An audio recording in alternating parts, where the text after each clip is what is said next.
Neuro, I have a present for you. It's a fishing pole. I got teabagged by a spider. I literally just got up and clowned on by a spider. A fishing pole. Thank you, Crelly. I love you. No problem. Oh, love that you said that. I love.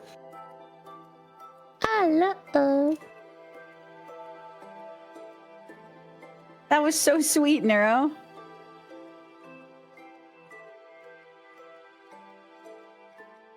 Crelly is such a good friend. Too.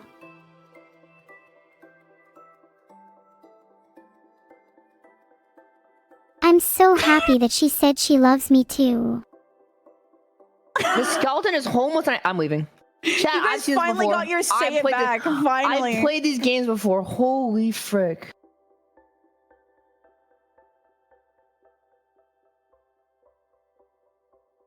Hold up, I need to share the love with Filian too.